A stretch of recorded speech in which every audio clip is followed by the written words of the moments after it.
Hello, everybody. So, you know the title. We're talking about books today. Um, I wasn't a big reader as a kid, and then I really became a big reader as a teenager. So, we're going to talk about the 5 books that are on my bookshelf that I personally love and the little stories behind them. So, first book. This one is The Hobbit by Tolkien. This edition is like a really special one to me because my dad would read this to my brother and I as a bedtime story. And so this is like the first book that I don't know, this is like the first book that like I think of when I think of books, because like before, when I was like a really young kid, this was the thing that like created stories, and my dad would do the voices, and it was just really cool. Like it was just like such a good memory and a nice like bedtime story and stuff. He would do the trolls in it. I don't know if you've seen the movie or watched or read the books, but he would do like the creepy voices and everything, and it's just really good. And this edition is like really pretty. Like it has the map of Middle Earth and like the Lonely Mountain and everything. Yeah, it's just a pretty old book and I love it. Okay, the second one is the first real, so like I was assigned books in middle school, high school, elementary, and you have to like read them and do a book report and stuff like that. Like I remember doing The Bridge to Terabithia, and we did a bunch of other kind of books like that. So like I remember them, but they didn't have like a huge impression on me. This was the first book that like I decided I was going to read. Do I have that upside down? No, it's just mirrored. It's The Hunger Games. My friend gave it to me. This is like a special edition before the movies were even out. My friend gave me this in 2011. I think that's right. Before, I think they'd announced that the movie was happening, but they hadn't like done anything with it. So I read this and I just like fell in love with the characters and the whole vibe. I'm super into archery. Like basically like my whole personality is based off of this book. And yeah, it was just like, this is like, it was given by a very special friend who I love. I've known her since birth. Yeah, I just can't gush more about this book. And yeah, I don't know, it hit me at the right time. I think I was 14 years old when the book came out. And yeah, it was the first book that like I read because I wanted to read it, and I read it the whole way through, and then I read it again and again and again, and the movies came out and it became like a whole cultural thing. So yeah, that's this one. So it's The Hunger Games. Okay, the next book is one you will not have heard of, I almost guarantee. It's called A Chinese Childhood. It's by Chang Yi. I found this in where was I? I was either in Canterbury in the UK or I was on the Isle of Wight. I think I was on the Isle of Wight. But my family's really big on charity shops and going to like, basically like a charity shop is essentially a thrift store if you're in Canada or the USA. And we always go and we get like cool books and stuff. And this book by Cheng Yi is really neat. It has these like prints of like beautiful landscapes, scenes. And in it, he just talks about his childhood, and he grew up right around the revolution in China, where the Chinese emperor was deposed, and he talks about like the very traditional things and the holidays and the autumn, and I don't know, it's very peaceful. He writes really well.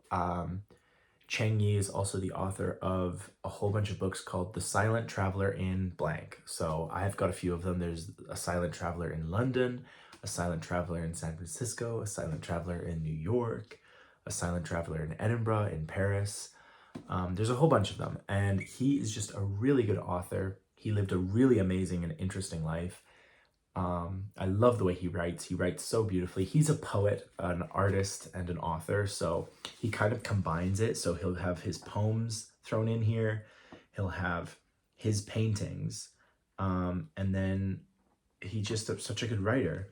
And he talks about like all kinds of things. Like here's the compound or the house that he grew up in. And it has like his grandparents' like house connected to his uncle's house, connected to his house. And I don't know, it's really interesting, and it paints a really interesting picture of China in sort of the 1910s, like 1915 kind of an era. Really good book. Recommend. The next book is Sense and Sensibility by Jane Austen. Obviously, you guys can't like see that because it's all mirrored, but I read this book because everybody is always talking about Jane Austen and how she's so amazing and oh my gosh, it's so good. So I read this book determined to hate it and pick it apart and be like, she's not that good. And I got like halfway through it and was just like, oh my gosh, Jane Austen is a fantastic author and I love the way she writes. And I think this book is so relevant to today's dating culture.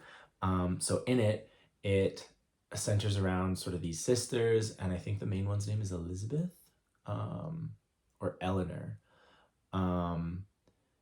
Yeah, Eleanor. And she's basically trying to find a man. And basically, like, I can't remember if she has too much sense and the other one has too much sense, like her romantic interest has too much sensibility. But basically, it's about dating and how you never know what the other person is thinking, and it's so difficult, and you hear rumors about people from other people, and then you think it's all going to crap and it's all going to go crazy, and then it all ends up working out, or does it, you know? Yeah, I wanted to hate this, but I loved it. And it was also the first book in a series of books that I started to read because I wanted to get into like classical literature. So yeah, it was a really good book. I wanted to hate it so bad. And then I went off and I read Pride and Prejudice, which again was another really good one. Yeah. So if you're interested in 2023's dating culture, read Jane Austen. She nailed it. Okay. Now the final book is one that has been like a recent introduction into my life, but I've already read it 8 times. It's not a very big book, so it's called the Tao Te Ching, or the Tao Te Ching, I think is how you pronounce it in proper Chinese.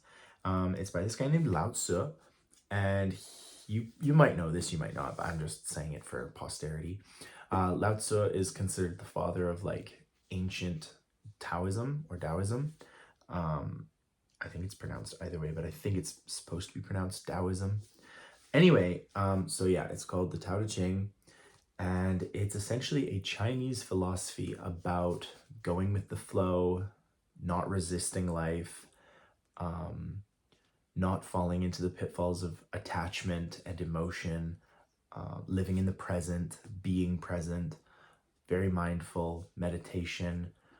Yeah, it's kind of, I don't know, it's very groundbreaking. It doesn't take a lot to read. The edition I have, I think, is beautiful. It has all of these like beautiful pictures in it of different scenes, and it goes through all the verses, and it's just a very beautiful book. It's this cute yellow and gold sort of looking thing. I have found it so helpful and so enjoyable.